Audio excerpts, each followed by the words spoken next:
What it mean to be the best? Riding foes, feeling unimpressed. Make me reminisce, throwing bows, bend the corner, set my mind up on the goal. All I know is stay down, bad, I'm the goal. Okay, feel like the best, the great. Now ain't no debate. Yeah. Okay, feel like the best, the great. Now ain't no debate. Yeah. I ain't gotta say much. Know the boy got a touch. Another win for the rush. Another win for the rush.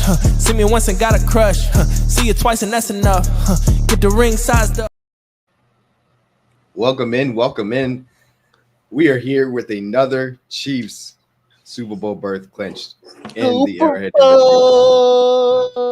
Back home as it deserves to be, baby. I am so excited to get on here and talk about it. And I'll be honest with you guys, I'm a little under the weather, so I'm going to have DG and CJ do the heavy lifting today. But it's once in a lifetime that your team has a chance to three-peat or Chiefs-peat. So I'm looking forward to it. I'll just let you guys lead off from this perspective.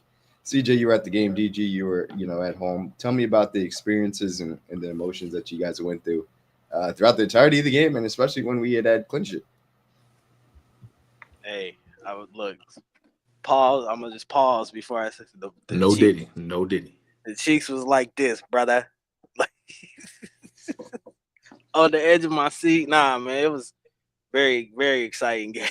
Very exciting. I just keeping it real, man. It was tits, dog. It was tits. Always tight, huh? Always tight. Your heart was pounding. You still had confidence. High and tight. Yeah, but you still have confidence or whatever. But it was the very still. Every snap. I guess you kind of playing with those, those nerves and.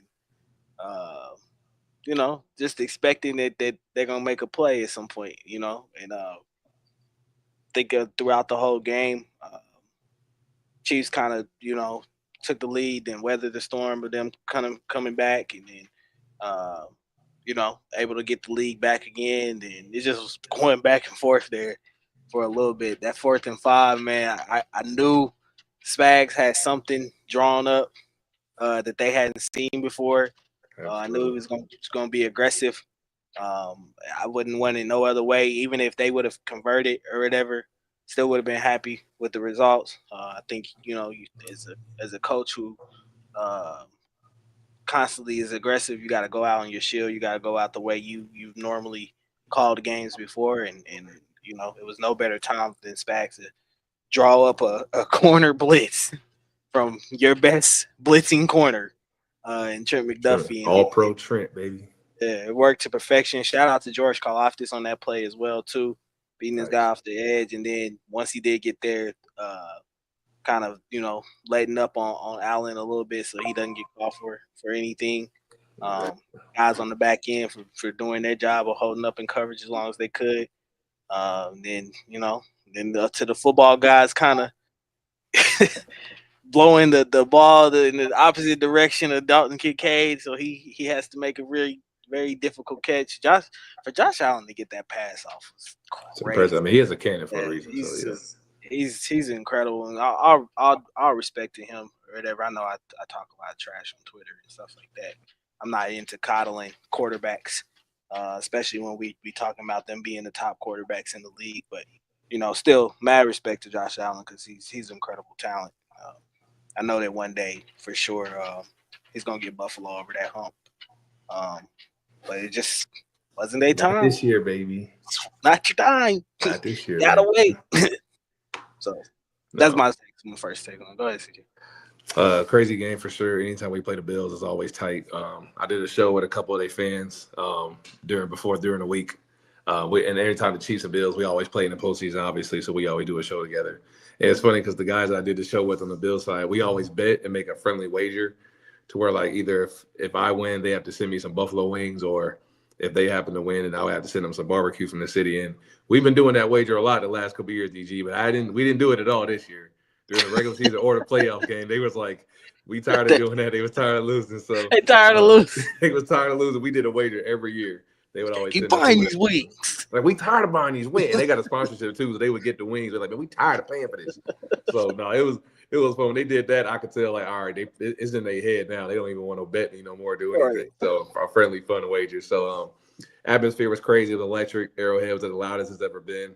Obviously, there was always peaks and valleys during the game. We knew it was going to be a back and forth battle. So even when James Cook got in the end zone twice off some incredible plays, and we had to go down there and score on the opening drive. Beautifully drove it down, and Kareem Hunt opened the game up with an opening drive touchdown. Obviously, the offense did a lot of heavy lifting during the beginning of the game. Then the defense had to get some stops at the end because the offense couldn't close the game out with a 6-minute or 4-minute drill at the end with the last 6 minutes of the game. So it was a crazy game. Anytime Josh Allen and Patrick Mahomes play, it's always a classic.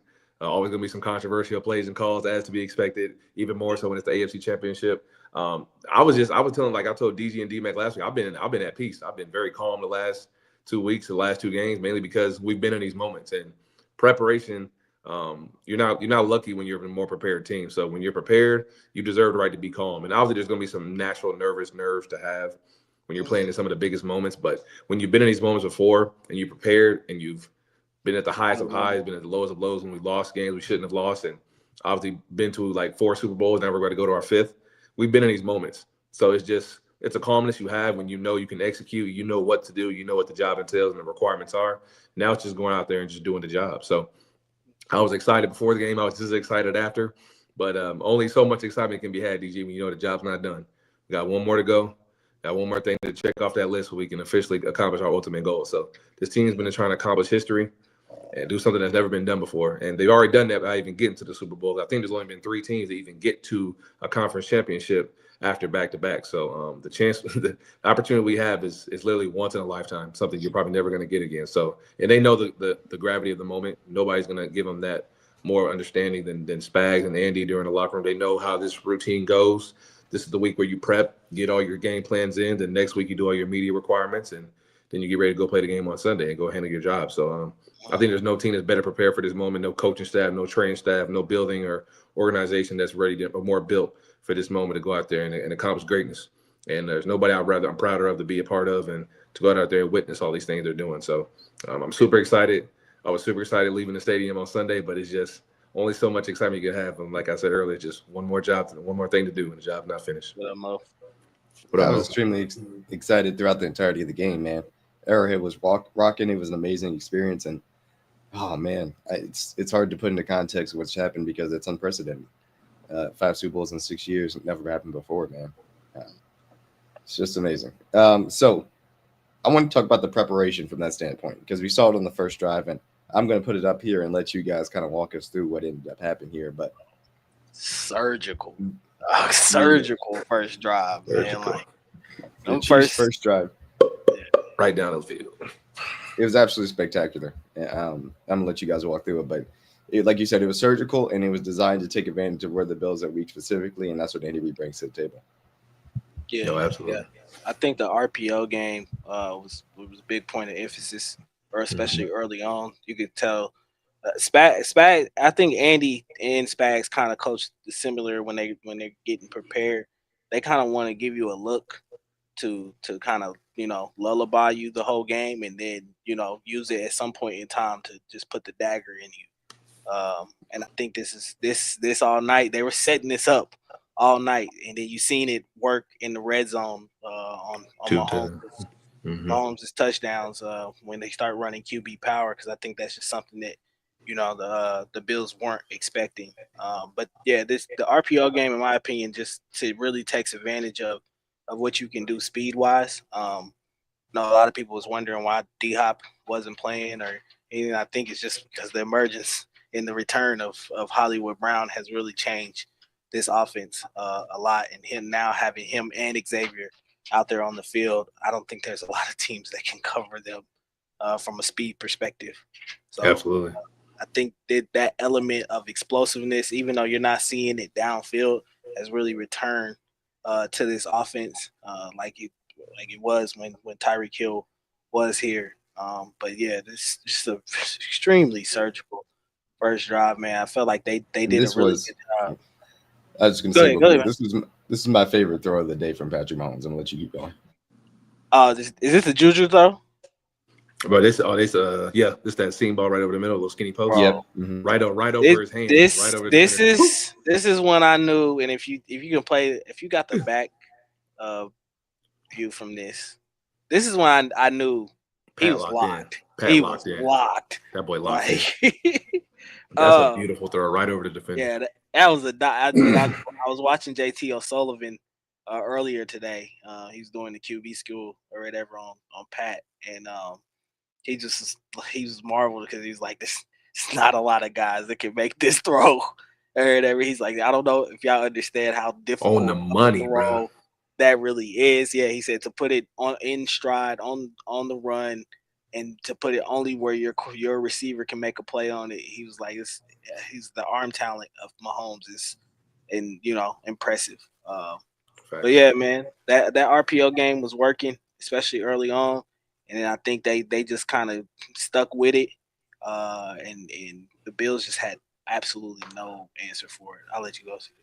And they took advantage of everything we said the week before. When we did our episode last week, we talked about the things that Lamar Jackson did, what Bateman was doing. Obviously, we used more of 11 personnel than we did to get our receivers open. Juju had a couple big plays. I think he finished with 70 yards. Hollywood had some big plays. Obviously, Xavier was being used all over the field like he has been all year. But a lot of the explosive plays Buffalo's given up, we took advantage of. They played a lot of man like they did during the year, and we took advantage of that. So we set everything up with the RPO game. Then we've been running the ball all well. And then you start play action off of that, and you get to take your shot. So obviously, this D-line wasn't really good at stopping a run the week before. We saw Derrick Henry. We saw Justice Hill had some big plays. So I knew Kareem Hunt was going to have a day. That's why I put him on our trifecta ticket to score, because I knew if he get close to the red zone, he's going to get a chance to go touch dirt, and he did that. So right here. He almost broke that too. I know he wanted that too. But all night, we got everything we wanted in the run game. And then, like DG said earlier, we ended up play action off of that and using that to get Pat and use his legs as well. And ironically, they used a similar set that Baltimore used with Lamar Jackson. So we've said that all year. When this team can run the football and they're dominant up front, and we believe we have the best interior O-line in the league, they can do these things and get 4 or 5 yards a pop and churn defenses out. And then we know we're going to get our RPO game to get guys involved. And when 15's locked in like that, making those kind of throws, it makes everything else a set up like this run game right here. It just sets everything else up magically, because you can't guard everything. When he's hitting his throws down the field, you have to play a certain line of scrimmage. You have to play a certain front. And we took advantage of this. And this was a classic over front right here. They got 4 down nickel. That pistol full house formation, they abused that against them. Especially when you're pulling the tackle and the guard. So they both pinned down. Beautiful kick out block by Trey Smith. Juwan Taylor led up. And then Kareem went out there and finished the drive. So Kareem Hunt's running like a man who's determined, a man who's pissed off, a man that believes he should have been on his roster at the beginning of the year. And he said when he came to the building, he told Andy, you'll never regret it. And I don't think there's a guy that's more motivated to go win this game and prove himself right or prove the coaching staff right than Kareem Hunt. And he showed that on Sunday, man. He was running hard. He ran pissed off. And I've been calling him Mr. First Down all year. And he proved me right on Sunday for sure. Yeah, then you get some. Then you do his classic push-up.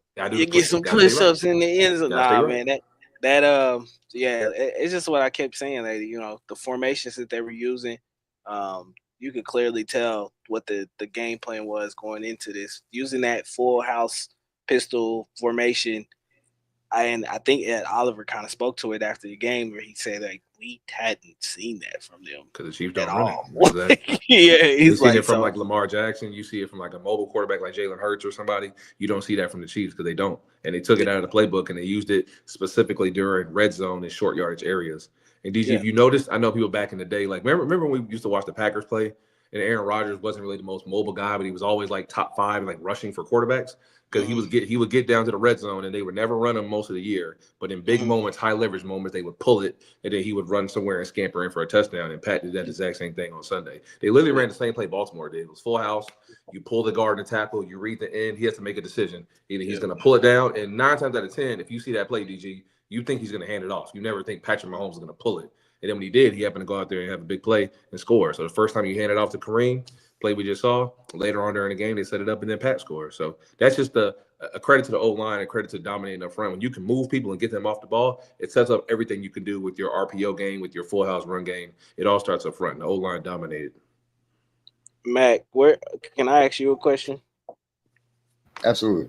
Where do you think in game planning the previous week that Andy and them saw something from the Bills defense to make them kind of want to run this formation? Just the fact that they don't have 3 good linebackers, they only have 2. And so you can catch them in nickel on a consistent basis. And if you are just catching them off balance on basic stuff like breaking out GT counter, and I'm going to show Xavier Worthy's catches here, but if you're breaking them off on those kind of basic things, then you expect that when you add the wrinkles, they're not going to be able to keep up. And so that's why I think that they went into the game plan saying, we're going to attack the spine of this defense. They're slow in the middle. They're slow with the safety position. We're going to be able to move some guys on the run game and then use Mahomes' legs in the playoffs as we effectively do, be able to get after him.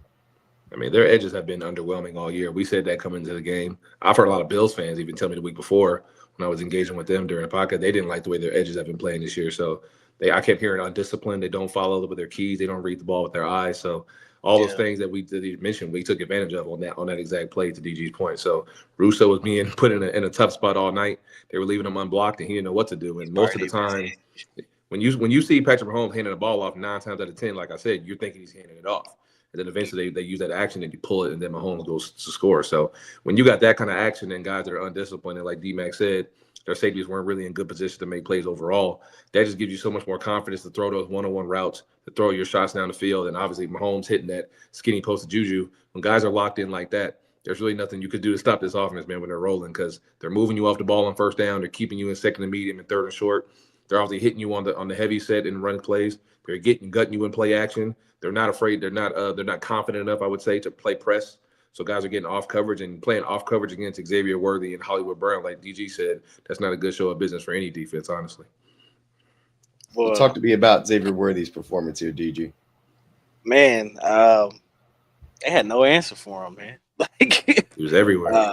I think what really happened, especially early on, to get Hollywood Brown kind of involved early on, to kind of soften that defense up. I think they kind of start trying to key in on 5, and it really allowed for Xavier to start going to work for real. That motion, I think, really helped out to kind of tip off coverages as well too. And then Pat was just so locked in. He was just making such great decisions out there, but one-on-one, man-to-man, they just literally had no answer. And then they were bailing all night, bro. Once Christian Benford went out, and Kyer Elam came, my eyes lit up. I was like, it's over, bro.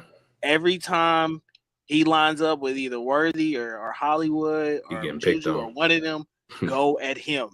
Though I think that they really in this game plan, I know Elam was obviously on the bench, so I don't know that they probably didn't have him circled, but I think the game plan early on was to attack 3 for sure, put DeMar Hamlin in serious situations and really see if he could step up and play big for them. But then I think once Kyer Elam came in the game, Mahomes' eyes just lit up because it was it was barbecue chicken after that.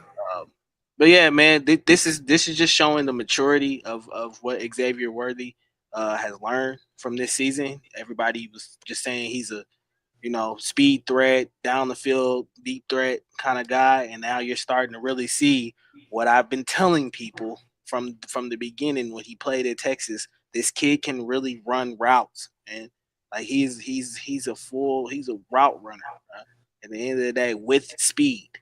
And you starting to really see his maturity and growth in this offense. I think at first it was kind of a difficult adjustment for him, knowing that his role basically was going to be, the kind of clear out guy, get down the field, to changing that over now to being that guy within 5-10 yards to run the slants, to run the pivot routes, the return routes, things of that nature. Like on this right here, there's good luck to Rasul Douglas, because I don't know how you guard Rasul. But yeah, man. And then once we get into the red zone down here, we kind of get this. I love this concept. Yeah, kind of almost like a screenplay is what I like to say. Essentially, clear out, let it underneath. Clear out. Juju is so good at doing things like this. It's all about tempo too. Naturally, getting in the way. Mm-hmm. Yeah, exactly. Knowing where to be at. And he just gives that alley for Xavier to do what he does best and use his speed. So, that's a beautiful play call. Kyrie Elam came into the game, bro. I was like, oh, immediately. I said the same. Boy. Yeah, I was like, go at 5. Throw at him the whole night, man. But yeah, Xavier, you can clearly tell he's grown up I think he's starting to accept this role a lot more. And if we can get him, Rasheed, and Hollywood back next year, and they all can be healthy, It's gonna be scary, bro. We saw it during the first 2 weeks because Rasheed had 100-yard games out the gate for the first 2 weeks of the season. So we saw it. But no, that play that Xavier Worthy scored on, I literally said that a month ago. I know y'all remember we were talking about plays, like give me plays to get the offense rolling. I called them running blocks. Running back, DMac. It's basically it's a similar type play. The receivers are clearing out per se. You want to obviously give the illusion that you're running a route, but the ultimate goal is to get in the way so Xavier Worthy can run his speed out and use his speed to beat DeMar Hamlin, which we all know has the advantage in to catch his ball and get in the end zone. So Juju does a great job with his tempo coming off the ball. We know Teron Johnson's going to stay hip to hip, get in his way to path with the DB, and then obviously Xavier Worthy makes the play. So, perfect play call by Andy. Gerf definitely knew that they're going to play a lot of man this week, as to be expected. The Bills believe in their guys, and teams been disrespecting our receivers all year, saying we can't get open or throw the ball downfield. To DG's point, so we showed them, all right, you want to play us man, you got to deal with this speed. And Hollywood and Zay had their way all night for sure. Is this Kyrie and the slot boy? Hey man, Juju about to do him so dirty. Look, I just want to say, Juju bro, wide open. Kyrie Elam, dog. Boy got abused all night, gang. Listen, gang. Got him. If Kyrie Elam, if you ever watch, a hell of a catch by Zay, but he should threw that bit to Juju. But I know he had pressure in his face, so he couldn't see, and he was trying to get rid of it. But God, he beat him so bad. if you ever watch this, Kyrie Elam, there's always jobs in the UFL, brother. God help you, brother. Always jobs in the UFL, brother. God help you. Because I don't think this league is for you, dog. If you getting cooked like this by Juju Smith-Schuster, and Juju ain't even that quick. don't get me wrong. I'm not saying like Juju's a good receiver, but out of all the ones we have, like, come on, but brother, look at where he got cooked, and look at where he ends up. Brother, your eyes are already in the dirt. They ain't even 3 yards off the ball, son. Bro, that boy looking at all turf right now. All turf. And I when he came into the game, you could just sense the fear. DG, I saw Benford on that cart. I was like, he's really out. I'm like, oh, they're cooked. It's over. Yeah, I was like, he is scared. And then that's another thing I really want to talk about. I said this in the spaces, and I'll say it more professionally here. What Sean McDermott and them did to Christian Benford, I think was absolutely disgusting. For him not to practice the whole week. Not have one full practice. And then you excuse him for personal reasons to jump around the protocol on Friday. Knowing he didn't put him in risk in that game, knowing he was still concussed. Clearly, you could visibly see once he got hit, and it wasn't even that big of a hit to his head. It was a very normal play. Right. Like, he was still concussed. I watched the kid get on the cart. They drive him back to the locker room. Put the seatbelt on him so he doesn't fall out the cart. Yes, because he's falling asleep. Bro, they endangered that kid so bad, bro. Endangering your player if anybody should know that, it's Sean McDermott, because they've dealt with so many injuries before. The game when they played us in 13 seconds, when guys went down. This past year when they lost a lot of guys to free agency and guys had to get cut for cap space reasons. They've gone through players leaving that building. They just dealt with Micah Hyde and his neck injury. Right. DeMar Hamlin almost lost his life on the football field. If anybody should know the severity of that situation, DG, it should be Sean McDermott, because you've had two players with two of the most serious things we've ever seen on a football field. For him to put Benford out there in that situation, like you said, that's coaching malpractice. That's player endangerment. That's everything you don't do as a football coach. Forget like a football coach. As a man, you don't put another man in that position to possibly lose his life or do anything that could endanger him from having a normal life once he leaves the game of football. For you to do that was beyond selfish, for sure. It's something he should definitely be disappointed and saddened in. And it wrecks your game plan as well, too, because now you force Kyrie Elam, who probably hasn't played as much down the stretch now. Now he's forced into the game. Ooh, he should have been getting reps all week. Yeah. I hope he was. It is, to me, in my opinion, maybe I'm just a little bit harsh, but to me, that I think it should be a fireable offense.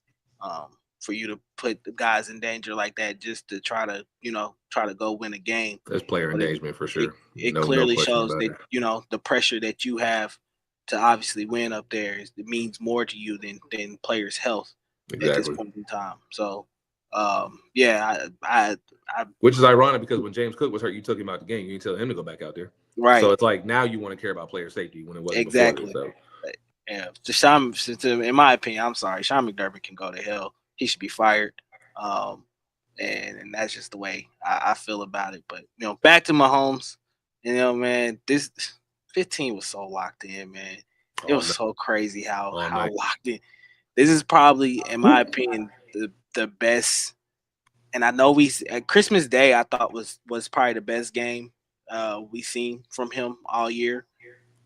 He obviously topped that in this game just with the moment. I think he clearly knew coming into this game. Shout out to Worthy, man. God, that's a good game. Got a way to fight for the ball because most receivers give up on the play, but the tie always goes to the receiver. So just keep two hands on it and fight it like hell. And he did that and beyond. So, and everything we killed Xavier for during the season, DG, with not being as physical, knowing awareness where you are on the sideline. He made a great catch in the Texans game. He improves on that. We talked about his feet on the sideline, having awareness. Obviously, we talked about him catching the ball through contact, and he did that right there. Two of the biggest plays we had in our last 2 weeks were made by Xavier Worthy, a rookie, who you put a lot of pressure on. So, I do want to ask, though, Pat, who was you really throwing the ball to? Because Hollywood was in the same. Looked like you was throwing to Hollywood. He was in the same. He kind of shorted armed it too. I don't think they're supposed to be that close neither. Because I'm like, that's not good spacing. I don't think they're supposed to be in the same area. But yeah, Juju would have been the read if he wouldn't have had so much pressure in his face. Because obviously Juju beat Kyrie like a drum. He was wide open, but Pat obviously didn't see him in time enough, and that pressure in his face, so he had to avoid it. But no, if that's the kind of play we're getting out of Xavier Worthy, then his confidence, like DG said, is going to do nothing but grow. He's going to get more confident every week, be more confident what he can do on the field, whether it be press or playing in the slot or off the ball. We obviously know he can do in motion. If he's making these kind of plays on the field, the sky's the limit for this kid for sure. And I think the interior of the line, Caliendo, Humphrey, Smith, I thought they did a phenomenal job. Absolutely. Against Ed Oliver, who I think is one of the better interior linemen in this league. You didn't hear his name too much, for real. Yeah, you didn't really hear his name too much. He did I think he made a play or two. I think he had a couple TFL out of that. But crazy. That's to be expected. He's really good defensive tackle, man. Another man beater, man, capable of this. Playing man against Hollywood and Xavier got to be hell, boy. You can't. DG and hit him on the drag. Let me make this PSA statement. Y'all think we was crazy? I said this all year. Y'all not holding plays back. They're just not that good. I told y'all. Trolling, they don't use every play. I'm not going to treat every game in the regular season, DG, from September to December like I will a January football game. I'm just not. When you play into January and February every year for the last 7 years, you truly think I'm going to give you all the answers to the test in the middle of the season on a week 8 football game that doesn't really matter to me. You really think I'm gonna give you what I really want to run when the game is on the line? Yeah. And now you see it come to fruition the last 2 weeks. Everybody's like, even Dawkins, even guys like, they ran plays I've never seen before. That's the whole point. I'm not going to give you my sauce when I know I'm going to see you in January. And people thought we were crazy for saying that. I just wanted to get that out. I know it's a whole rant, and I didn't want to go on a long one, but this is the reason why I call this team, they have championship pedigree. They don't treat every game the same. They game plan for January reasons and they game plan for October reasons, totally different. It's not even nowhere near the same. So when you complain about the offense in September and October, look where we are now in January. Now look how stupid y'all look when you was in the space. And y'all was in those spaces yelling because me and DG was running them. I heard y'all all season. Our offense is mid. Why we not throwing the ball downfield? And look what we're doing now. Yeah, man. I said it too, man, that Andy trolls through the whole regular season. It is what it is, bro. I know y'all don't like to hear it, but I know y'all don't like to hear it. I know y'all don't like to see it, but it's what we said. When the playoffs, when January come around, you see that playbook kind of start to open up a lot more. And I think people, if you really wanted to know what this offense really could do, go back and look at that Christmas Day game. It opened up right then and there because they knew what was on the line. They knew we gotta go out here and get this 1 seed. So now it's time to start, efficiency. Everybody touching the ball that day, spreading it around. Exactly. Quick game, going up tempo. When we start getting on the ball, start running more RPOs, getting everybody's hands on the ball and getting everybody involved, that's when you know the offense is dialed in. Then we can start doing things like our play action game, doing our jet sweeps, using Xavier Worthy's speed and getting guys involved. So Travis Kelce only had 2 catches all night? And we still went out there and put up 30 points on their heads. So this offense can beat you in a multiple of ways. We can have Kareem Hunt have a great day. Pat Mahomes can run for 2 touchdowns. Who saw that coming? It's just there's so many things this offense can do when the they read QB power with Pat. They Josh Allen. They out Josh Allen. That basically is. Basically, we complain every year for the last 6 years about Pat never QB sneaking because obviously we know there's obvious situations when we can do it and we just run the football and teams are complaining about just QB sneak your quarterback. We actually used Pat Mahomes and a QB read on a play they run for Lamar Jackson. I repeat, that play is a Lamar Jackson, Josh Allen type play, and we used it with Pat Mahomes, and he scored off of it. There's nothing you can say about Andy Reid that he won't pull out his bag when the moment is at his biggest and he's required to go execute. And these are the things we talk about. When the money's on the line, 15 going to get. He going to run the ball to make a play.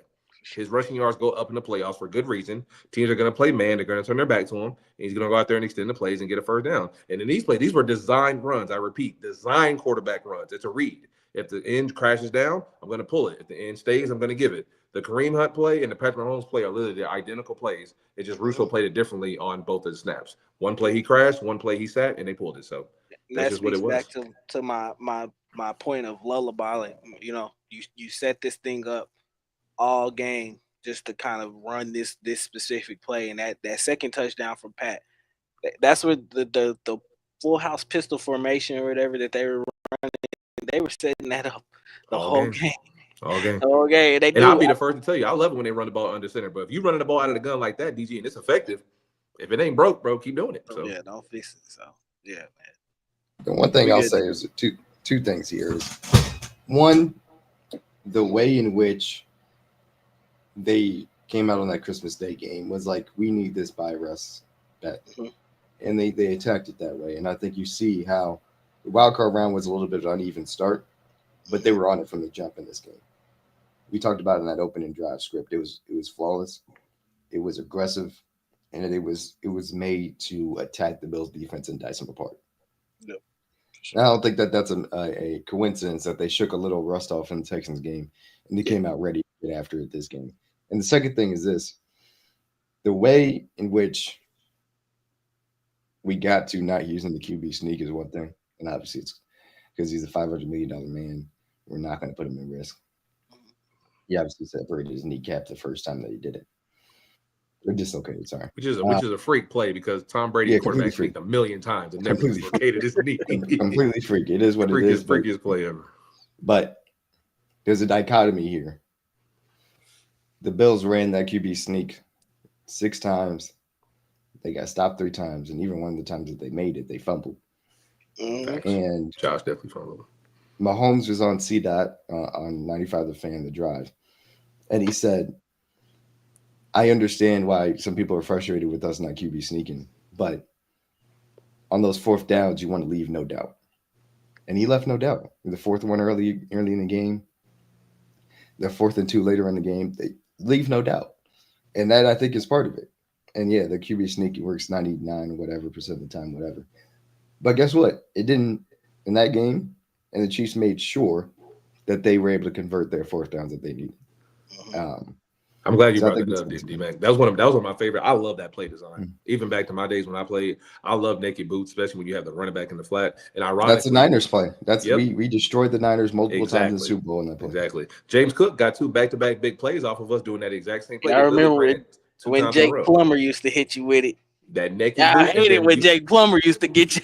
Terrell Davis right down that sideline, baby. That's how it is. Like when you can use that play, and obviously like we don't run it as much with Pat. That's why using his legs in the playoffs is such an advantage for us because in the regular season we don't really use Pat legs like that, especially in design runs ever. That's the first time we've ever really ran that play. So when you're in that situation where you can use naked boots and put Pacheco in the flat, you have that run pass option. And like DMac said, Pat's going to do whatever he has to do to get that first down, whether it be running a guy over like he did during the Niners game, like he did during that first touchdown, like he did during that second touchdown, DG. If there's a play to be made, 15 will do it. If he has to throw it to somebody else, he'll make that play as well. So I just love that naked action because it allows you to have a run pass option without having to be obvious by stuffing the ball up the middle with a QB sneak. So I love that play action. I love that formation. The Bills used it against us. It worked for them. We came back right back and used it against them. So I was actually surprised they weren't alert for it because we obviously do it a lot in these big moments in the playoffs. But that's such a good play for us, and it gives you so many options and so many fakes off of it. It's just a great set. I expect us to use it again next week versus Philly. Yeah, and that's the thing. If you feel like you've got an advantage to the edge and you feel like if you got an athleticism advantage, do it. We got Absolutely. It to Isaiah Pacheco on that little 3rd down conversion where he truck sticked. I think it was Bernard out there, or it might have been Cole Bishop. But it's just being able to create that numbers advantage where you can get after them athletically. And they did a great job, man. So we're going to shift a little bit. I wanted to bring up just all of the times that Josh Allen was pressured. And you guys walk me through these things. because it was 17 times. I think it was like 33 dropbacks. So I'm gonna let this go ahead and run and let you guys talk about it. Man, I thought that. So this was my biggest point coming into this game of if we were gonna win or not. Every The time, DG. effort and discipline of this defensive line, and I. Sorry, man. I'm so proud of them, bro. They so did it, proud bro. of these guys, man, because that game in Buffalo, I understand. Night and day difference. Yeah, and I think a lot of it was that we were kind of holding some things back or whatever, and that the full playbook wasn't open up or whatever. But man, one guy I want to say I'm extremely proud of is George Karlaftis. Fact, he stepped up. The fact that he realized in this matchup he doesn't have to be the hero. He doesn't necessarily need to sack Josh Allen. It's do more your job, bro. Yeah, doing your job and containing him. And I felt like they did that all night against them, corralling him. It's this dude, man. 17's a freak of nature, dog. He's hard to get on the ground, bro. He's hard. I got so much mad respect for him. This is great rep by Dana. Dana played tremendously well. I was about to say he was him and Turk would have been my guys. Man, they hooped, Dana had the best game of his season. I didn't have that coming at all, man. He was spectacular. Yeah, I didn't. He was balling. Especially that strip sack he had. That's Yeah. like Charles Menahue-esque. Like the D line dominated. That's an all-pro left tackle, by the way. That this is facts. about to Dawkins is definitely an all-pro for sure.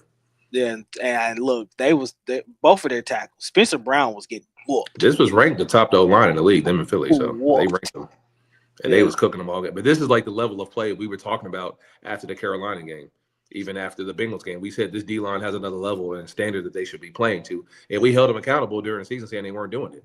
But in the biggest moments, they showed it right here. And Chris Jones obviously was double-teamed, triple-teamed all night like the Hall of Famer he is. But when you have guys winning their one-on-ones, Turk Wharton getting a big TFL. George obviously getting pressured on Josh Allen all night. Mike Dana, like DMac just said, dominating. And Charles Menahue getting his famous QB sack and strip sacks. We got 2 recorded sacks on Josh Allen. That's more than the Ravens got the week before, obviously. So every week we play Josh Allen, me and DG emphasize this. It's not about sacks. It's about keeping them in the pocket and just making sure you either get incompletions or you throw the ball away. If you do that, those are a win. And we did that more oftentimes than not in this game, and it helped us get off the field, especially on that 4th down. Yeah. And Chris Jones was wrecking havoc early as well. Absolutely. I think he has the highest percentage of pass rush win rate. And I think the only guy that had a higher pass rush win rate this year than Chris Jones was. He had 7 pressures in the first half. By itself. That's when 95 turns it on, bro. There's nobody in the league better than him. And we all know he's a Hall of Famer for a reason. And they raised their standard of play to the standard that we expect them. They dominated on Sunday night for sure. And we won't get into the Super Bowl tonight just because we got a week to do so. But the Bills have, and it's important to say this, the Bills had at worst a top 3 offensive line right there. Easily. They were all year. So to be able to have this performance and Chris Jones obviously leading the way, but all these ancillary pieces, Menahue, Wharton, Karlaftis, Dana, it's massive going into the Super Bowl in which you're going to have to replicate that type of performance with the run and pass. Absolutely. Yeah, I thought they also did a really effective job of isolating out Dawson Knox and Dalton Kincaid out of this game as well, so you didn't hear their names. Did you watch Chris Jones walk him into his lap? Run that back, DMac. Jesus Lord. Chris Jones literally just put this guard in Josh's lap to where he had no option but to keep it up, bro. I really think it boiled down to man, somebody else on this team for y'all is gonna have to make a play. James Cook can get his or whatever. Khalil Shakir, he had a couple good plays or whatever. Mac Hollins, obviously, I thought he pushed off on his touchdown or whatever, but still a good play. Good catch, yeah. But yeah, I just think the defense really weathered the storm at points in times. But then when it was really time to turn it on and really do what they needed to do, they came up clutch, man. So many good timely blitzes by Spags. And honestly, like there comes a time and point when your D-line has to dominate because like we said during the regular season, when you're playing elite quarterbacks like Josh Allen, like Lamar Jackson and Jalen Hurts and all these good offenses, you can't blitz every time and expect to create pressure. Your 4th down has to get pressure. And obviously Chris Jones is going to get his double team, so that requires other guys to win, like George, like Turk, like Mike Pennell, like Mike Dana, like Charles Menahue. Your one-on-ones will be there. What do you do with those opportunities? We'll tell you everything about this defense and how we expect to win this game. And when they got their one-on-ones, they dominated. Because we'll be forced 3 fumbles off Josh, 4 fumbles total because Ray Davis fumbled. And then we got 2 potential interceptions off Josh. That's a hell of a day for a defense when you're trying to play this kind of offense that's been explosive and putting up 30 points on everybody all year. Just got to convert him next time out. You got to catch him. You got to get B Cook, boy. Get on the ball. And Nazi had it too. I was like, bro, just catch the ball.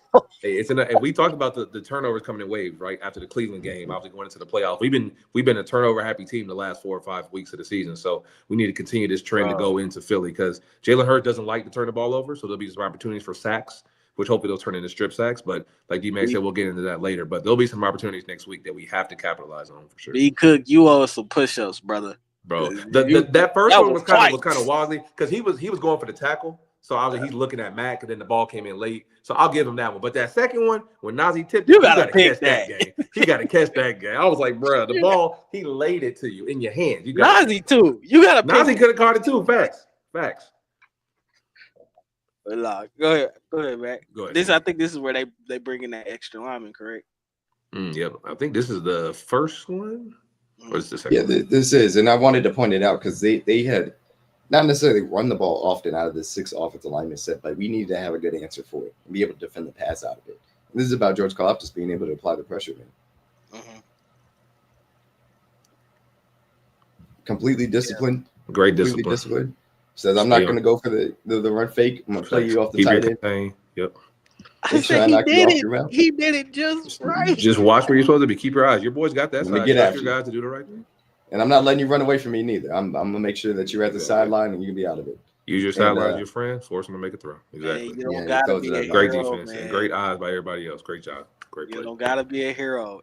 When you play elite quarterbacks like Josh Allen, like Lamar Jackson, it's not about being a hero. It is literally just about making the right decision, making the right play. Facts. And I like, bro, when he did this, I was so happy for George because it's like the first matchup.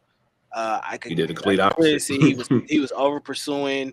Exactly. Everybody he was getting caught way too deep in the backfield at points in times, and Josh was just running around him. You gotta wall guys off like this. You're not gonna sack them, man. You're not. You're just not. They're just too elusive, too big. And it's just one of those things where they're just when they get in open field, and this is Josh's game. When Josh gets out on the perimeter and he can do things like this is what he wants to do. Facts, especially to the right. That's the way you love to scramble even more. So hey, look, this is the one thing I want to highlight, and I appreciate y'all going about Karlaftis, but this is actually across the board. The linebackers flow accordingly to make sure the run is covered. Defensive line make sure the run is covered. You saw what George Karlaftis does on the edge. Trent McDuffie's recovery speed on Keon Coleman. Phase. Jay Watson, excellent trail technique, capped by Justin Reed over the top. And Brian Cook is locked up at the bottom of the screen. So it's just excellent across the board from the defense. All 11 guys playing on a string. Absolutely. Yeah, I don't know if people watched the Hard Knocks episode when they played Buffalo played Baltimore. One thing that Harbaugh and them were adamant about in game planning was plastering these receivers. Facts. Stay in phase. You got to stay in phase. Get down the field. And it's something you have to do when you play a Josh Allen. Like, and you know he's got the arm talent to make these kinds of throws and to put the ball in certain positions for his playmakers to make a play on. You got to be able to be in position and stay in position. And that's like I said, it's not about being a hero, man. That's a fact. Forget about trying to pick the ball. Forget about trying position. to tip it. Just be in position. And I think I love the fact that our defense was disciplined enough to go out there and do what needs to be done. The secondary play when you're guarding mobile quarterback is sometimes more dangerous than the pre-snap play because obviously we all know what type of concepts these teams like to run. There's not really too much you can really bring to the table that they haven't seen before from a passing game concept. So naturally, like that's why John Harbaugh said about plastering, staying in phase. Keep your eyes on your luggage, focus on the receiver. Don't look for the ball. Don't look at the quarterback showing your receiver. That's the guy you're supposed to cover. And they did a perfect job. And this picture right here is picture perfect, like DMac just said. George Karlaftis using the sideline as leverage. Trent is on his man. Obviously, Jay Wade and Jay Watt are over the top. Obviously, you got guys underneath on Dawson Knox and Kincaid. Everybody's covered. This is literally this is teach tape what you want to do when talking about post snap and quarterbacks extending plays and how you want to cover them in the extension. So this is everything you ask for a defensive coordinator. They did it perfectly. And we know how Josh Allen likes to get to the sideline and try to make plays. Oh, absolutely. Especially going there right. Kalafdis here obviously puts himself in position, but also finishes accordingly. We'll get back to this on the 4th and 5 too. But hey, you want to be in bounds and you want to throw the ball up. I'm going to finish it. And I'm not going to drive you out of bounds. I'm not going to get a personal foul. But I'm going to make sure you feel it. You're going to pay the price for trying to jump by the sideline. That's just the reality of the situation. And he did it accordingly. Facts. No flag, no nothing. Right play. Perfect technique. Picture perfect play. Good job by Jay Watt and Reed to kind of read Kincaid's eyes. They kind of know where the ball was going to be. And then just not giving themselves up to get a DPI or anything like that. Keep your eyes on your luggage. When you do that, you don't have no worries. Because you have trust that your D-line will get to the quarterback and find a way to either force him to a mistake or have him throw the ball away. And like I said, throwaways and incompletions are wins. That's just as good as a sack what they did to play before. Just as good as a sack in my eyes. I love this, man. I love how aggressive our corners are. I love that they love to tackle, man. They especially in open space, and I've been saying this all year. The Chiefs are in my opinion, are one of the best teams in tackling in open space. And I think a lot of that has to do with the mentality of some of these guys on the team. Justin Reed brings that to this team. I know a lot of people want to say that of course he's sometimes a liability in coverage and things of that nature, and that's part of one of his weaknesses on this team. But one thing I know for sure is that in space, he's going to make a tackle. He will tackle. And I think he brings that mentality to the rest of these DBs, Trent McDuffie as well, Jalen Watson. This is just proof of it right here, man. This is incredible pursuit and just getting on the ball. Like 3 guys are there by the time I think Shakir secures this ball. And great job by Jayden knowing his leverage. So yeah, absolutely. Play in the middle of the field, not allow Shakir to get across his face. And at the top of the drop here, Josh Allen feels Charles Omenihu coming on him. So he's got to get rid of the ball. Everybody's locked up. Cooper at the bottom of the screen is locked up. Great job of press here. They've got this covered as far as the slant fade is concerned. I know that. Bolton's, guarding the back. I know that ain't who I think it is. Who at the bottom of the screen? I know that ain't who I think it is. Coop. I know that. I know they ain't all pro at the bottom of the screen. Uh-oh. Deuce. And, like you said, just rally and tackle. Hey, you're hemmed in. Good luck. Great leverage by Jayden. Obviously, Jay Watt knows the situation. You're playing, obviously, flat press, knowing you have leverage inside, you have help. So obviously want to force the receiver to release inside so you can leverage him and kind of do it like a cover 2 look. Obviously, Jayden is knowing he's going to run a speed out. Don't let him beat you across your face like DMac said. Safety over the top and B. Cook is playing. This is picture perfect coverage that you want to, especially when you know it's 3rd down. They got to get off the field. Guys, I want to say we got a safety, dog. Jaden Hicks, a dog. That kid is incredible. He's only going to get better. Incredible out there. He's only going to get better. And next year, he's going to be, oh boy, it's going to be scary next year. A whole offseason with Spags? Oh my goodness. You think he good luck. Spags and Merritt, baby. DB's on 3. So this is going to be the Josh Allen sack here. Strip sack by Dana. Dana's here at the bottom of the screen. And look, this is what having Chris Jones can create. They're going to, have Pennell here in the middle, but you got to kind of send some extra help to Chris Jones's way. You don't have a choice. So center goes that way. Mike Dana has a one-on-one again with Spencer Brown's a really good right tackle. And he's just able to long arm him until he's able to get on right there. And I'll just show real quick again. Excellent coverage across the board. He's not even looking at Gilliam. But Reed is there. They're passing off this mesh right here. Perfect pass out by Drew. Way to pass it off. That's capped. There's nowhere to go with this football. That makes Josh Allen have to hold it an extra second. And again, we're not going to get in the Super Bowl. But the longer Jalen Hurts holds the ball, the worse things that happen. It's going to be a massive piece as far as the coverage is concerned to make sure you make him hold the ball. And DMac, this is the same play they scored on. Remember that Curtis Henry touchdown in the game in the first game this year? Same concept. They ran mesh. Yep. We ran man in that time. We fixed it by zone, or we're running man still, but to pass this off. If you see a guy coming towards you and a receiver, whenever you hear as a linebacker and they scream in, for people who play ball, there's a receiver coming across your face, so to pass it off. So in this position, they're going to probably run some type of crosser concept. So Drew knows I don't have to run with this guy. I can pass him off to Nick, and the guy coming towards me, we end up switching our responsibilities, just like you do in an in and out for a DB call. That's an amazing communication by Drew and Nick. The things we killed Nick Bolton for, they fixed in this type of situation, and they went out there and executed right there. That's amazing communication. And we remember, obviously, the last Super Bowl versus the Eagles. I love the fact that these guys are finishing and trying to strip the ball now. Absolutely.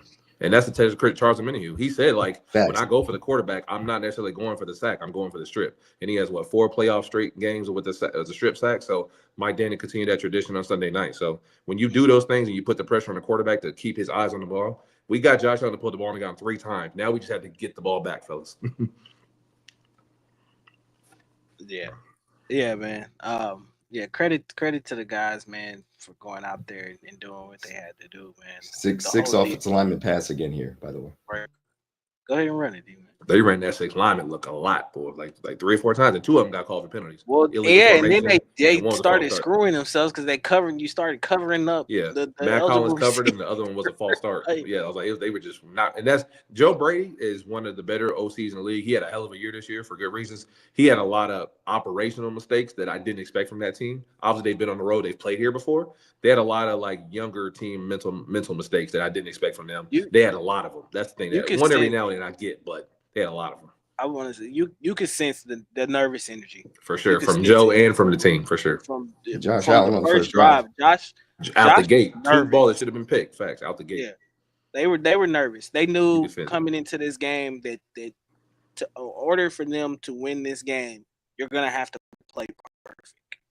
You're gonna have to play perfect, mistake-free football. This is not an easy environment, and I gotta say, the only person that really looked like the pressure didn't get to them for real was James Cook. Yeah, I mean, he had an excellent day. And until he got hit, and when he left the game due to injury, he was having a hell of a game. Like I said, those 2 naked boots were to him.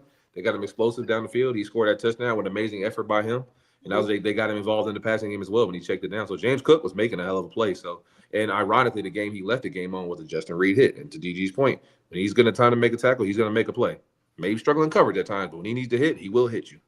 Speaking of coverage here, shout out to Nick Bolton, man. Dalton Kincaid is even, and you expect him not to be able to catch up to this pass, but does, and he's able to make a PBU out of it. Mm-hmm. Yeah, I would say Nick has definitely improved this year in his coverage skills. Something that, coming out of Mizzou that wasn't really a strength for him. DMac, you know how many people in my section when I was at the game were surprised, like Bills fans? They're like, Nick Bolton actually covers somebody? I'm like, I know every now and then he may get beat, but when it's time to make a play, 32 usually does it. And this is a situation where if I'm Joe Brady or Josh Allen, I do like the matchup because Dalton Kincaid is a better athlete than Nick Bolton. But to like DMac just said, Nick Bolton stays in phase. He knows his leverage. If you're going to let him beat you across your face, you have to stay hip to hip and do your best to try to stay in phase and make a play on the ball when it gets to you. And Nick Bolton did that here perfectly. 9 times out of 10, if you see this on tape, DG, you're taking advantage. You're throwing this ball every time. You think Dalton Kincaid is going to win with speed, but he didn't. Nick Bolton obviously played the ball great with his hands, great timing, no PI, no holding. He stayed in position, obviously was explosive enough to be in position, and he made a play on the ball. That's an incredible play by Nick Bolton that a lot of people won't realize, but he gets killed for if Dalton Kincaid catches that ball. So we definitely got to give Nick Bolton his flowers. It's a game of inches here. The Karlaftis pressure just a little bit inside from Josh Allen. Just a little bit inside from Josh Allen, and Nick Bolton makes a play. So I go. Yeah, if not, the pressure from Karlaftis forces that throw to not be on as time as Josh probably would have liked it to be. And I know going back and probably looking at this film, there's some throws that Josh is probably going to really want back.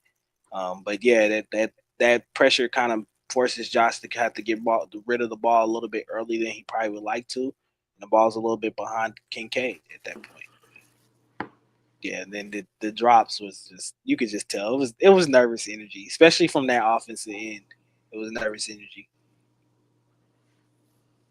Receivers, playmakers. I think like I said, the only playmaker that I felt like wasn't really nervous at all, and that was James Cook. Yeah, they were making mental mistakes all night. Drop. Josh Allen missing throws, receivers dropping the ball, illegal formations. You could definitely sense the nervous energy from the jump from the team. They never really got a rhythm a couple of drives, but overall each drive. And it's ironic and funny how fans want to talk about the refs all week. The Bills made more mental mistakes than the Chiefs did easily in the 2 games they played in this game alone. They had 4 fumbles. Josh Allen threw 2 worthy interceptions. Obviously, the offense had too many mistakes that pushed them back, and receivers were dropping passes and obviously missing blocks. And it was a bad day operationally, but even more so credit to just Spags and his defense. They dominated from beginning to end. They did everything that's required for them to do. Guys that had their weaknesses covered things up, and they obviously went out there and made plays when they had to. So just a picture-perfect game plan by Spags. I wish people would understand when it comes especially at every level, high school, college, NFL, or whatever. When it comes to preparation, this is why you prepare. This is why you have practice to get things down pat like this. Whatever. You could clearly tell coming into this game. I don't know if the Buffalo Bills had a good week of practice, man. You know, just the mental error, and when you're playing a team of championship pedigree like the Chiefs or whatever, heavy on the championship pedigree. you have to be the little minor details in every game matter. You know, and the one thing the Chiefs aren't gonna do, they're not gonna miss on the little minor details. You know, they're not gonna miss on a tackling assignment. They're not gonna miss on lining up correctly. You know, or whatever. Like you have to hit on those. You got to be able to execute those types of things. If you don't do that, just like I said with the previous matchup against the Texans, and granted, I'll say for me that the Texans are they're a lot younger team, so I think it'll just be growth for them. Buffalo, I expected a lot better execution. Absolutely, me too. I didn't expect that many mistakes. Yeah, just the presence of who their coach is and McDermott. I still, like I said, even though and they've been in this moment before, so it's like yeah, but you've been here before. Mistake. Exactly. Yeah, you know what to do, and you could see it even in his face. There was nervous energy on that side. The pressure was on them.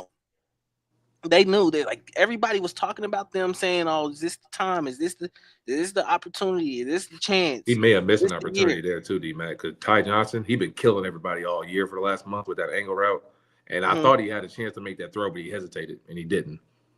And Ty Johnson has been one of the better third down backs in the league this year, and I think this is that nervous energy DG's talking about, because right here, obviously he splits them out. They're using their classic 2x2 set, 2x3, and obviously Ty Johnson, he beats him and he's open right here. He has a chance to make that throw. And obviously he's going back across his body. And usually Josh Allen makes that throw because he believes in his arm. And naturally, he has a strong enough arm to do it. And he did make that throw. So that kind of gave me a sense like, all right, he's not trying to go out there and be a gunslinger or put the ball at risk like he usually does. So you could clearly tell there were points in times where Josh Allen was overthinking. He was overthinking, overcompensating for certain things. He was rattled I'm telling you, from the first drive. That first 3 and out, you could see he was rattled. I think at the point in time, eventually, he's an elite athlete, elite quarterback. I think he settled down, and they finally got him, into some comfortable throws, and I think that got him into a little bit of a rhythm. But all throughout the game, especially on big third downs, the last fourth down of the game, it was nervous. I'm sorry, nervous energy, man. Super nervous energy. Another 2x2 set, classic drop back. They just plastered, like, the Chiefs really, obviously Spags does his homework, and this is just a great catch by Mac Hollins. Yeah, like, it's Trenton phase. There's nothing you could do about that, dog. He pinned his right arm to try to give him the catch with one hand, and Mac just figured out a way to be physical. As he's done his whole career, he's a contested catch guy. He just made a great catch. There's really nothing you can really terrible PI. A terrible PI. Yeah, they just fighting for the ball. I don't know where the DPI was. Like, I don't know why that was necessary. I kind of feel like it was already kind of predetermined that the ref was going to throw it or whatever. But yeah, it's just horrible. And anything, I think it was on Hollins for real. Yeah, I think that's a no call. That's just the two guys fighting for the ball, making a play. I don't really think there's a PI either way. That's just two guys going for the ball. He just made a great catch. Got a tip your cap for sure. Yeah. Yeah, I see. And that's like that right there. Why didn't you just give it to Ray Davis? Like I know Josh Allen is the superhero quarterback. DG, he's a guy that everybody thinks can do whatever needs to be done. But taking unnecessary hits for a quarterback, this is how it's going to shorten your career.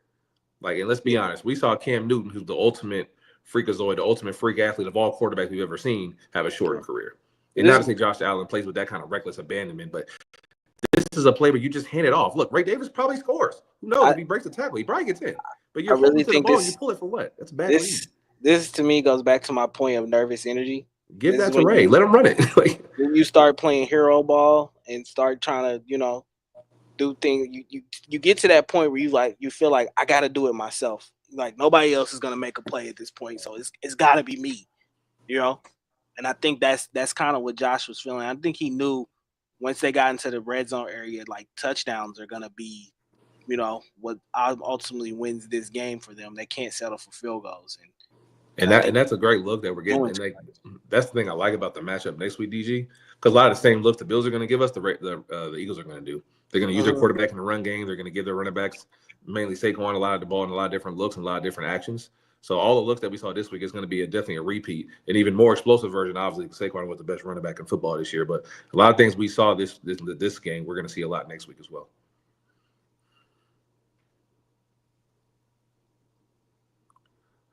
I want to. Is this the job? Yeah. When Curtis Samuel caught that ball, I want to see what he was lined up, because I didn't get a chance to look at him when I was in the stadium, but I was on the other side, so I couldn't see. I think he scored. Is this the touchdown? Yeah, the Curtis Samuel. I think it was on the next play, and I couldn't see it. And I was wondering, I was like, where did he get it from? Where was he lined up? I believe Drew was supposed to pass it off. Yeah, he definitely. It was a zone concept. He just ran through and found a hole. But who should have ran with him? That's what I want to see on that play. We can go play by play. We don't have to skip to it. I remember that drive being here. You can let it run, man. Sorry. Another 4x1 set. They've been using that all year. Great Nick Bolton. Way to use your eyes. Plaster, stay in coverage. Plaster, yeah. Good spy. Come up. Force Josh Allen to make a throw. And it's crazy because usually Josh Allen loves to be forced to his right, because that's when he's the most dangerous.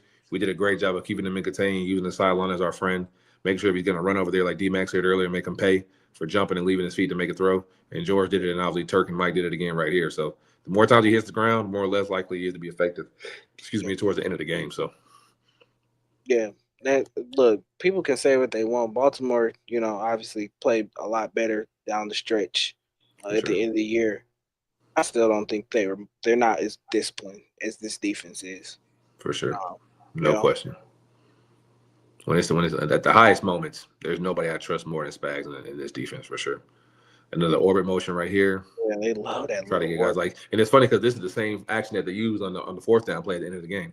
Mm-hmm. So obviously they're in a 2x2 set. So Curtis Samuel's right here. Okay. So are we treating this as zero? Or are we just running zone? Okay. So we were obviously zoning it up. Yeah, Drew still ran with him.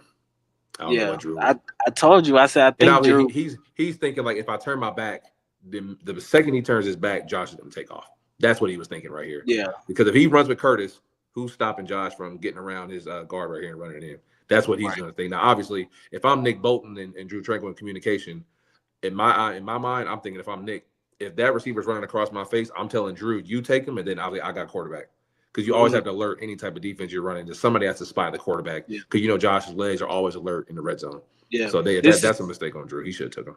This is one of those, like you said, this is, I think, one of those parts where you probably should have been a return and replace. Exactly. As soon as he takes him, Nick, you immediately replace Drew. Same time. Facts. So I'm a pass it off. If this guy comes across my face, I'm going with him. Nick, you replace. And honestly, all night, the Chiefs defense did a really good job. Yeah, this is probably one of the few really mistakes they had in coverage this all night. Right. For real. Not too many times. It happens, man. Every now they're gonna make plays. You can't stop them every time. It's Josh Allen. You're not gonna shut them out, bro. They're a good offense. They're gonna score. Right. So defense bounce back, correct themselves. I'm sure they saw it on film, made a mistake, accountability. You move on to the next play. Correct.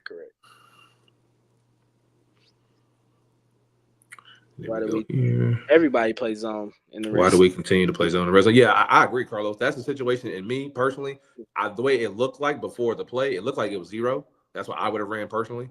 I'm not like against running zone in the red zone, but in my heart of hearts, against a team like this, I think we have the DBs and the coverage guys to do it. I would prefer us to go man at all times in that zone because I think we can do it. So, and if you are going to go zone, like we said all game about this defense, you have to be highly communicative. So that's just a play that just miscommunicated. They probably didn't see it well.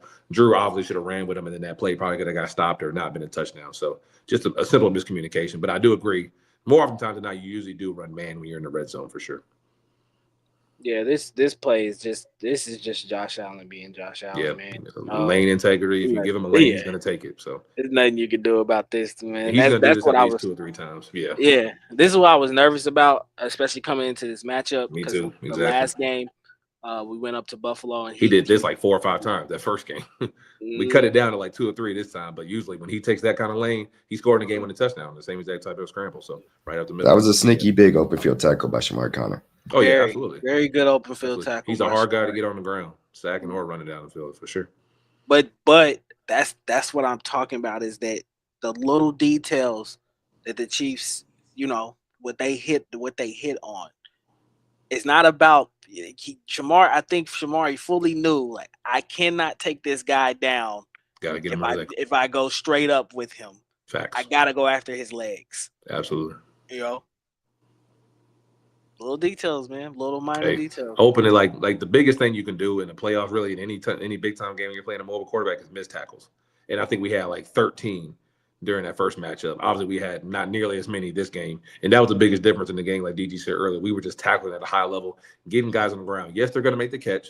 Yes, they're going to get out there and make plays via run and be explosive. How do you do to limit that play and not them be as explosive after the catch or after the run, past the line of scrimmage? It tells you everything you need to know about a defense. And we did that all night. About a great job of tackling, to DMac's point. That's a big play, because that's a 13, 14-yard run that could have turned it into 30, 40 yards if you let Josh Allen get in open field. So that's a hell of a play by Chamari, and a tackle that a lot of people won't recognize. But that's almost like a game-changing, touchdown-saving type of play for sure that we missed in the first game.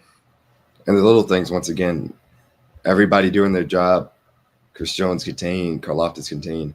Chanel's going to be able to beat their running back here on the blitz. Just swim move over him.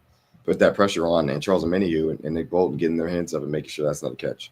Yep. You can't get to the quarterback, get your hands up. I think we were like last year, we were top 2 in the league and batted down passes. Obviously, we haven't been that dominant this year, but guys know the moment. When you can't obviously always get to the quarterback, especially mobile quarterbacks, you have to get your hands up and bat the ball down. Especially guys like Josh Allen, who has such a high release point. He's 6'5". So when you get there, stay in his eye point, stay in his out of line sight, and then get up your hands and try to make a play. And they did that. Either one of them would have batted down that ball right there. Yeah, because DMac got the flu game going right now, brother. Flu game Mac, baby. He on this Jordan right now. Stop playing. Flu game Mac. He's still putting up. So this is the 4th and 5 here. Yep. Obviously, it's a 4th and 1, about 4-by-1 set again. This has been their favorite formation all year. Joe Brady loves this play. They did the orbit motion where they bring Shakir in. I like it. Then back out. It's a great. They great killed Baltimore design with this play. They killed everybody with this play. But the thing that can beat any great play is break down their protection. You have Chris Jones obviously setting the edge. Obviously, you have guys like George Karlaftis, and then the diabolical man himself, Spags, calling a corner blitz, which he hasn't called all game, executed to perfection. You have George widening out, making the tackle slide and leaving that C gap open. Obviously, Trent hits the whole hard, and then obviously he has Josh right in front of him. Then obviously guys behind him start making a play. They start slipping on their tackles, and now Josh is running for his life. And now he has to make a throw off his back foot. Donkey Cage just didn't make the play. And anytime you try to win the Super Bowl, you need a little luck. We were lucky right there, because that's a catch that usually Donkey Cage makes, and the catch he usually makes. So that's a hell of a play by this defensive line. George obviously set the tone up front by getting it ready for Trent to come in, and then obviously Charles and Omenihu and guys on the backside doing their job and rushing and making Josh uncomfortable. Again, force him to his right side, a play he likes to run to. And then obviously we finished the play by putting him on the ground and forcing him to make a tough throw, DG. I don't think it was necessarily that they were trying to leave Dalton Kincaid open. Oh, yeah, that's just a natural plaster. You got to be on your hip. But when you send pressure, obviously somebody's going to be open. It's literally about you being effective and getting meant to have timing and get there, exactly. What I'll say to this play, it goes back into what I've been saying this whole episode. The small minor details matter. Again, it is if we not don't get about, there, boy, Donkey Cage wide open if we don't get there. And it's not about sacking him. It was literally just about being in his face, forcing him to have to make a throw that he does not like to make. Or whatever. And obviously, this is not the throw Josh would want. Not off your back foot, no. Yeah, like obviously, and he's like I said, he's an alien, bro. He's incredible talent. Like the ball was snapped on what, the 45? Yeah, that's where the ball started. And look where Josh is making the throw from. Right, damn near the 30. So obviously, when you pressure him and you get him to back up, now the defense is in your favor, and he has to make a throw off his back foot to DG's point. So. You see Karlaftis with the immediate pressure. What I love, and if you could show the back end of this, DMac. Well, real quick, I wanted just to say, Brian Cook technically is supposed to have the 2D zone, but he sees the underneath mesh route, and he's like, I got to take the more immediate threat. Exactly. According to him in the postgame. And it's 2x2 because like everybody thought Khalil Shakir is obviously, he could have, if everybody was saying all week, if he makes that throw, he's open. Like you said, crossers, one of those guys could have caught that ball and ran for a first down.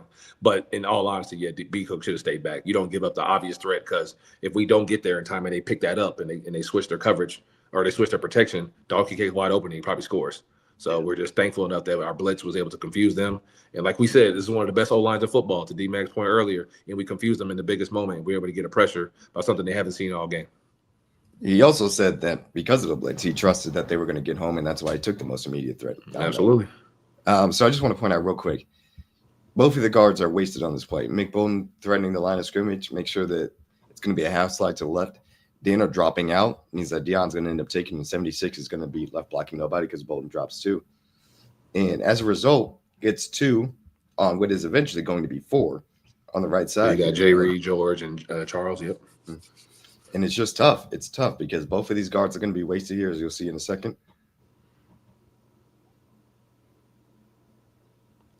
Yeah, and I'm thinking another key the guard thing didn't even touch Justin Reed. Well, but that's because he's thinking that he's thinking that it's a full slide left. That's why. Yeah, they slid the protection. The protection. I don't know how they. So naturally, if they were running their protection right, the tackle should have to Trent, and George would have came off the edge. But See, Josh they were going to be wrong either way. This snap is probably saying lucky, or something, some Lucy, L lucky word left, or something like that, or whatever. And the tackle took the left, and a lot of that was because Chris Jones was killing them. And the crazy thing is, he wasn't even on the side of the ball. That was the most important. And also, I want to really quick point out the blitz path by Justin Reed here is great. He attacks the upfield shoulder by Josh Allen, Allen, makes him look right because he knows he's got help there with Karlaftis, and obviously McDuffie coming free. And it's not about sacking him. And then I want you to pause it right there. Watch what Trent McDuffie does. Like as soon as he sees, okay, I'm not gonna get there or whatever, I gotta replace the lane that George Karlaftis leaves. Just in case somebody's coming by. Just in case this dude who's an alien and can do special things when he has the ball in his hands, just in case he escapes and gets away. I'm there to try to either force him to the sideline or try to make that tackle in open field. All night we force him to his like I said earlier about Karlaftis finishing the play. He doesn't drive him to the ground, just hits him, makes him feel it. Yep. We got to put that pressure on him, make a throw off his back foot. All night we force Josh Allen to his right. And normally he kills teams when he scrambles out the pocket to his right. Outside of that play to Curtis Samuel, that touchdown, he really didn't complete any big plays when he forced him to the right. So great job contained by the D-line. Great job of the DBs executing the blitz. And they pride themselves on doing those things for sure. The DB group obviously has a lot of pressure on them because the D-line group wasn't playing to their standard this year, so they were allowed to put in a lot of obvious tough and situations. And they went out there and exceeded the expectations for me this year. Losing a guy like Snead, a lot of pressure and a lot of eyes were on them this year. And for them to go out there and ball out, even before Jalen Watson got back, and since he's gotten back, they've been taken to another level and playing to the standard that we expect. And the D-line obviously playing at that same standard as well. When this defense is locked in, to DMac and DG's point earlier, there's not a better group in the league than me, in my opinion. Bruh. Steve Spagnuolo has got big cojones. Big cojones. Like, and he let them drop right there. Beautiful cat blitz. Beautiful cat blitz by Trent, bro. Think of who I was watching. I think it was probably Chase Daniel. Spoke on it. Oh yeah, the franchise show. Or the facility, I think it is. He was saying that all night that Steve Spagnuolo had been showing that look, but they were doing it from the opposite side. Exactly. They put it on short side. Exactly. Yeah, and so at some certain point, I think Josh kind of thought, oh, okay, they're bringing the pressure from that side, like they've been all night. Now you flip it to the other side, and then to have the cojones to blitz your best corner, your best coverage guy on a fourth down. It just goes to show you how much Steve Spagnuolo wanted it, how much faith he has in his guys, and then to put your best players in the best position to make plays. Trey McDuffie's one of your best corner blitzers in the game, and you put him in that position to make that type of play. Back-to-back years, Trent McDuffie had a game-changing play via blitz. Last year during the Niners versus Super Bowl, he ran a slot blitz and got in Brock Purdy's face and forced an incompletion. This year, he does the same thing on a cat blitz on the short side to force Josh Allen to throw an incompletion. Obviously, Trent McDuffie is one of the better cover corners in the league, but to DG's point, when he's a full-phase corner, he does everything you can ask of him. covering, tackling, blitzing. There's nothing Tutu can't do on the field. And obviously, he's up for an extension. And obviously, we want to go finish the job on Sunday, but he's going to be paid very, very well and deservingly so. He's a top 2 corner in the league, in my opinion. There's not too many guys I'm taking over Trent McDuffie. He just does everything you ask him to do, especially in the biggest moments. Mm-hmm. Absolutely. So to end this off, we got 2 things. One, I want you guys to give your unsung heroes from the entire game. And then one, this little special segment. Unsung hero for me. Well, I got mine. Go ahead and give yours. Let me think. Turk Warden. Obviously, like we've been talking about Turk all year. Obviously, we had high expectations for him 2 years ago when he tore up his knee, and he's bounced back the last 2 years flawlessly. That big TFL he had, and then the following play, he obviously twisted his stunt and gave Chris Jones a lane to go out there and dominate his guy one-on-one. So Turk Warren's been dominant for us up front all year. Obviously, we know that the D-line group as a whole could have played better. But no, Turk Warden and the D-line group dominated. And when you can get pressure like that and force Josh Allen to make throws off his back foot, to be nervous, the whole D-line group as a whole dominated. But the guy I'm going to give my flowers to was Turk Warden. He had a good TFL and a good drive starter, a good drive killer at the end of the game, too, by getting a good sack. So he's been a dog all year for us, and he's one of the guys that doesn't get enough respect, in my opinion, for sure. Chuck brought up a good one. Juju's a good one. Juju, he ain't caught a pass in 2 months, DG. Right. He came out there and had 70 yards on their head. So. Yeah, 2 big games for him. We got to start calling him playoff Juju, bro. I'll give you one. Samaje Perine. Perine, too, yep. So, I'll give you 2. Love Samaje Perine. Love that one, too. Nico Remigio. Nico's been big all playoffs. And I'll do this now. I have to apologize to Remigio, man. To Nico, I say. I doubted him. Didn't really know what would be his purpose to be on this team, and he proved me wrong. 2 longest returns in the playoffs, punt return and kick return the last 2 weeks. He is a weapon in the return game for sure. I wouldn't be surprised if he scored in the Super Bowl, bro. He's getting close. He's getting close, bro. Yeah, he's close to breaking one. I will say this week, I applaud him for having better ball awareness of ball security. You see, he put 2 hands on him when he got hit. He knew I'm not fumbling again this week. But good job, man. Shout out to Nico, man. I apologize. I didn't, have many expectations of him. That kid should definitely be on the roster for sure next year. Absolutely. Bring too much value. Offensively, if I had to pick one, we said Juju. I'm trying to think of unsung hero. I'll say Caliendo too. Caliendo. Joe Tooney for me. Obviously, people aren't going to talk about him unless you're making a mistake. But O-linemen naturally don't get their flowers. The O-line and D-line is usually the groups that don't. But yeah, Juwan and Joe Tooney are just – you didn't hear their name all night for good reason. But naturally, I'm going to give more of the praise to Joe.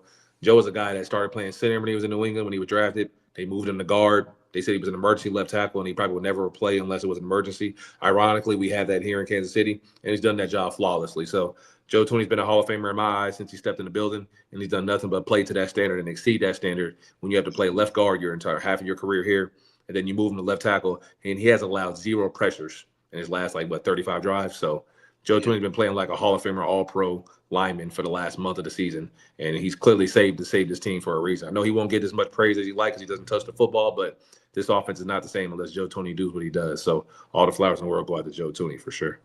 All right.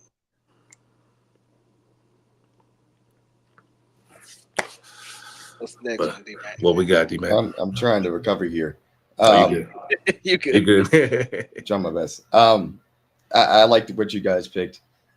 I mean, it's tough to say anybody, but I agree with Juju. I mean, it's not just the 2 catches because they were big, but like we pointed out in that Xavier Worthy touchdown, and I pointed this out earlier in the year when he got Travis Kelce free in week 1 for a very important drive starter. It's a professional wide receiver that just knows what to do and where to be. Know how to run. That's why we brought him back. We don't need you to be a superstar. We don't need you to be excellent. We need you to be exactly where we need you to be at all times. And that goes to Justin Watson as well on the 2-point conversion. Yep. He was exactly where Mahomes needed him to be as far as the spacing with him and Juju. And so he deserves it. As far as defense was concerned, I mean, I could go Mike Dana. I thought that Justin Reed had a really good game. I'm going to go with Nick Bolton because I think the ability to have eyes on Josh Allen and pass things off in zone coverage against their mesh concepts was massive. Yeah. And he had a really standout game from that perspective too. Absolutely. That's a credit to Juju as well. I know a lot of his earlier parts in his career when he was in Pittsburgh, he got killed for being the immature guy, a guy that obviously was not ready for the big moment or ready to be a leader. It's ironic that obviously when he came in the league, 2015, I think Juju was drafted, or 2016 when he came in the league. It feels like he's been in the league a while. So 16, I think. 16, yeah, he's been in the league a minute. So naturally, he's obviously one of the older heads in the group now with him and D-Hop. So for him to come in this role and obviously accept his role and to go out there and not, like I said, he hasn't touched the ball in like 3 or 4 weeks. He hasn't had too many catches. For him to go out there and make plays, big plays in the last 2 weeks for us is ginormous. Like DMac just said, that's a professional player. Obviously a guy that was looked to be immature, and he's obviously leading the group right now. It's kind of familiar to the role we saw Travis Kelce in when he first came in the league. A great player, but a little immature in certain moments. And now he's one of the leaders on the team that people look to. Juju's in that similar role in my eyes. And for him to go out there, I just can't do nothing but give him his flowers and give him his praise for sure. Because being a professional route runner, guys that don't complain about the football, knowing they just want to help the team win, you don't find too many football players like that, especially playing for rings and guys that want to, especially being in a position of receiver, which is naturally looked at as a diva position. He went out there and did one of the most unselfish things and helped his teammate get open and score a touchdown to DMac's point. So he's been nothing but a professional since he stepped foot in the building in his second time here. And we made that hashtag Juju catches everything. We're going to start having to call him playoff Juju because every time it's a big moment, he figures out a way to make a play, and nobody I'd rather have on the field than him for sure. He just does all the right things. Same things we say about Samaje. He's just always in the right position, always in the right place whenever the offense needs him to be. And that's why he's here. So I told the Bills fans this last week. Oh, boy. Y'all were a footnote in history, and that's the entirety of your franchise's history. That's what you guys are. Footnote. I told you what it was going to be, and it was. And I'm sorry to tell you that. But, of course, we're going to have to. Broken tables and broken dreams. Broken tables, broken dreams, like I showed y'all after the game. We got to go ahead and lay them to rest, man. It is Go ahead and lay them to rest. Go ahead and lay them to rest, man. You know what they do. Sayonara. Sayonara. They gave you life. Listen, man. I know, they gave you life. Your life. Look, Sorry, Josh. Y'all are perpetual losers for life. Y'all are the footnotes Sorry of the about that, AFC. man. Had to be Good luck. Monday night, I was still riding the high. I came home, had dinner, and I watched the Four Falls of Buffalo. Just because, I just had to add that little extra spice onto my pettiness. And I really would like for the NFL at some point to make another documentary and call it the Four Falls of Buffalo Part 2. How the Buffalo Bills lost 4 straight times to the Kansas City Chiefs in the playoffs. Sweet revenge, man. I remember those clips of watching Joe Montana, get knocked out up there in Orchard Park, man. And it's sweet revenge to be able to defeat these guys and send them home 4 straight times. In the playoffs. It's a great feeling. It's almost kind of like the same feeling you get when we beat the Bengals, and it kind of vindicated ourselves from that or whatever. Just thought maybe this time. I know everybody was talking. Maybe this time would be the time. Nope, it's not. you thought it's not. It's not enough. It's not enough. Shout to Kendrick. DG, I still need that clip, dog. It's not enough, man. You thought it was. You thought it was. Your franchise is you're losers. Losers. You're losers. I seen a tweet earlier saying, "Oh man, if it's not fair that the Kansas City Chiefs got the 1 seed. It's not fair that they got the bye and we didn't get any rest.